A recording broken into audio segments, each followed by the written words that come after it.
অন্যতম লক্ষ্য মানে বিএনপির অন্যতম লক্ষ্য যে আমরা কোনো মেগা প্রকল্পে যাব না, মেগা প্রকল্পে যাব না। মেগা প্রকল্প মানেই হচ্ছে মেগা দুর্নীতি। শেখ হাসিনা রেজিমে মেগা প্রকল্প দুর্নীতি নিয়ে ডক্টর ইউনূস আমলে আমরা ক্রমাগত নানা সমালোচনা শুনে আসছি। আমরা বাস্তব ভিত্তিকও দেখতে পাচ্ছি যে এসব মেগা প্রকল্পের অনেকগুলি আসলে নেওয়া হয়েছিল আওয়ামী লীগ আর সমালোচনা শুনে আসছি। আমরা বাস্তব ভিত্তিকও দেখতে পাচ্ছি যে এসব মেগা প্রকল্পের অনেকগুলি আসলে নেওয়া হয়েছিল আওয়ামী লীগ আমলের যারা সুবিধাভোগী, যাদেরকে আমরা অলিগার্ক বলি, সরকার প্রধান সহ সেই সব সুবিধাভোগীদেরকে সুবিধা দেওয়ার জন্য। আওয়ামী আমলে একদল বিশেষজ্ঞকে আমরা বারবার দেখেছি মেগা প্রকল্পের গুণকীর্তন করতে। এখন আরেক দল বিশেষজ্ঞ দাঁড়িয়ে গেছেন যারা ক্রমাগত মেগা প্রজেক্টের নিন্দামন্দ করছেন, এগুলি কতটা বেহুদা কাজ ছিল সেই কথা বলছেন। মানে জনাব তারেক রহমান, আপনি নিশ্চয়ই ওই বিশেষজ্ঞরা যারা আপনাকে খুশি করার জন্য, শুধু খুশি করার জন্য বিগত সরকারের সব কাজের সমালোচনা করছেন, তাদের কথায় খুব খুশি হবেন না, এটা আমরা আশা করি। আমরা আশা করি যে আপনি যৌক্তিকভাবে এটা বিবেচনা করবেন। আপনি খেয়াল করলে দেখবেন যে ডক্টর ইউনূস সরকার বিগত কোনো মেগা প্রকল্প বন্ধ করে দিয়েছে, এটা আমরা শুনি নাই। আগামী নির্বাচনে জিতে যদি বিএনপি ক্ষমতায় আসে তবে জনাব তারেক রহমান প্রধানমন্ত্রী হবেন, এটা একরকম নিশ্চিতই বলা যায়। তাকে অবশ্যই, আমি আবার বলি, আমি জোর দিয়ে বলি, তাকে অবশ্যই ঢাকা মেট্রো রেল প্রকল্পের বেশিরভাগ রুট যেগুলো এখনো বাকি, কারণ মোটের উপর 5% ঢাকাকে ওই মেট্রো রেল দিয়ে এটার আয়তায় আনা হয়েছে। বাকি এই মেট্রো রেল প্রকল্পের বেশিরভাগ রুট যেগুলি বাকি আছে সেগুলি এগিয়ে নিতে হবে। রূপপুর পারমাণবিক বিদ্যুৎ কেন্দ্র উৎপাদনে বা রূপপুর পারমাণবিক বিদ্যুৎ কেন্দ্র যখন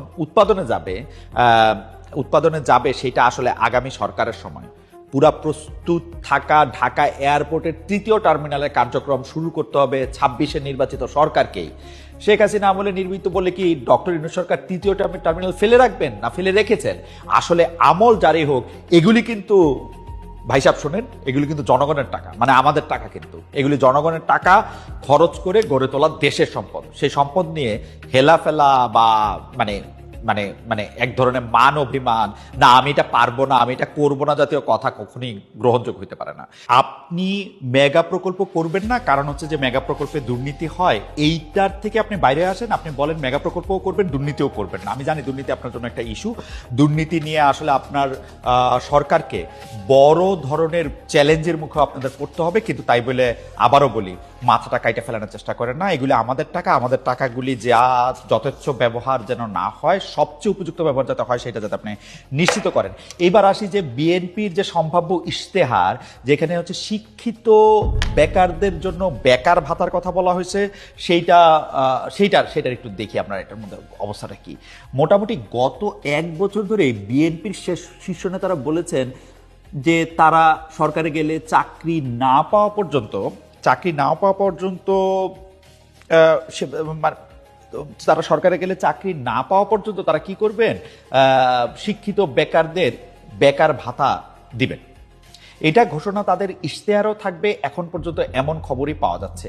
এটা নিশ্চিতও বলা যায় যে কারণ বিএনপি সামাজিক যোগাযোগ মাধ্যমে বেকার ভাতার বিষয়টি যেমন বা বেকার ভাতার ঘোষণাটি যেমন গুরুত্ব দিয়ে প্রচার করতে শুরু করেছে, তাতে মনে হয় যে তারা আসলে এইটা করবে। এখন ঘটনাটা আমরা দেখি যে মূলত কোটা বৈষম্যের বিরুদ্ধে চাকরি প্রার্থী আন্দোলন থেকেই মূলত আওয়ামী সরকারের পতন ঘটে। তাই কি এই জন্যই কি শিক্ষিত প্রার্থীদের বেকার ভাতার ঘোষণা, শিক্ষিত বেকারদের জন্য কি বিএনপি বেকার ভাতার ঘোষণা দিতেছে? কারণ কোটা প্রার্থীদের একটা আন্দোলন এখানে বুঝাইতেছে যে বাংলাদেশে সরকারের জন্য সবসময় চাকরি বা যারা বেকার থাকতেছেন, ইনকাম করতেছেন, সেটা একটা বড় ব্যাপার। এছাড়া অন্যভাবে জিনিসটিকে আমরা দেখতে পারি যে আওয়ামী লীগের বয়স্ক ভাতা, মেয়াদের শেষ দিকে সর্বজনীন পেনশন, এগুলি নিয়ে যে আওয়াজ, তার বিপরীতে নতুন কিছু দাঁড় করানোর উদ্যোগ বিএনপির, মানে নতুন কিছু না করলে এই কথা যদি বলা হয় যে আগের আমলে ভালো ছিল, আগের আমলে আমরা এটা পেয়েছি সেটা পেয়েছি, সোশ্যাল সেফটি নেটগুলি অনেক স্ট্রং ছিল, তার বিপরীতে নতুন কিছু দাঁড় করানোর উদ্যোগ কি নিচ্ছে? কিন্তু এখানে প্রশ্ন কিন্তু রয়ে যায় যে এক্ষেত্রে শিক্ষিতের সংখ্যা কিভাবে এটা নির্ধারিত হবে? মানে বেকার ভাতা আসলে কারা পাবেন? শুধুই স্বাক্ষর জ্ঞান, matric pass, IA pass, BA pass, MA pass, শিক্ষিত বেকার নাকি অশিক্ষিত বেকার? বেকার ভাতাটা আসলে কিভাবে দেওয়া হবে? এটা মুখে যেভাবে বলা হচ্ছে সেটা আসলে পরিকল্পনা করা হচ্ছে নাকি এটা শুধু কথাই থাকছে? দেশে আপনার নিশ্চয়ই মনে আছে বা আপনি নিশ্চয়ই জানেন না আপনারা যারা দেখতেছেন তারা তো বটেই, যারা পলিসি মেক করতেছেন, যারা তারেক রহমান আছেন, তারেক রহমানের কাছাকাছি যারা আছেন, তারা নিশ্চয়ই জানেন যে দেশে শিক্ষিত অশিক্ষিত দু রকমের বেকারি আছে। আসলে আমরা শিক্ষিত অশিক্ষিত সেটা ডিগ্রি দিয়ে এরকম একটা ভাগ করবো কিনা সেটাও একটা কথা। আবার এই যে আমাদের মধ্যে একটা কথা আছে অর্ধশিক্ষিত, এই অর্ধশিক্ষিত কথাটা আমার কাছে খুব ইন্টারেস্টিং লাগে, কারণ কেউ কেউ মনে করে যে সে পূর্ণ শিক্ষিত, মানে তার শিক্ষা পূর্ণ হয়ে গেছে। এখন যার শিক্ষা পূর্ণ হয়ে যায় তার নিয়ে কিন্তু সমস্যা আছে। শিক্ষা কিন্তু একটা চলমান প্রক্রিয়া, মানে এখানে এই শিক্ষিত অর্ধশিক্ষিত অশিক্ষিত এই এই এই এই বেকারদের জন্য বিএনপির ভাবনাটা কি আসলে? যদি শিক্ষিতদেরকে দেওয়া হয়, যদি বিএ পাসদেরকে শুধু বেকার ভাতা দেওয়া হয়, এই যে দিন এনে দিন খায় দিনমজুর এই ধরনের যারা যেদিন দিনে আনতে পারে না সেসব দিনমজুর কোনো দিন মানে যে দিন কি ব্যবস্থা থাকবে আসলে বিএনপির ইশতেহারে? তা বিএনপির ইশতেহারে ১.৫ বছরে কোটি মানুষের চাকরির ব্যবস্থা থাকবে এরকমটাও আমরা শুনছি। আমরা কিছুটা জানতেও পারছি যে বিএনপির ইশতেহারে এই ব্যবস্থা থাকবে। বিএনপির স্থায়ী কমিটির সদস্য আমির খসরু মাহমুদ চৌধুরী বলেছেন, তাকে কোট করছি, বিএনপির আসন্ন নির্বাচনী ইশতেহারের মূল ফোকাস থাকবে কর্মসংস্থান, বিশেষ করে তরুণ প্রজন্মের জন্য চাকরি। আমাদের দল 18 মাসে 1 কোটি চাকরি সৃষ্টির লক্ষ্য নির্ধারণ করেছে, যার বাস্তবায়ন পরিকল্পনা ইতিমধ্যেই প্রণীত হয়েছে। এই কর্মসংস্থান হবে কৃষি, ম্যানুফ্যাকচারিং, সার্ভিস ও আইটি সেক্টরে স্কিল ডেভেলপমেন্টের মাধ্যমে।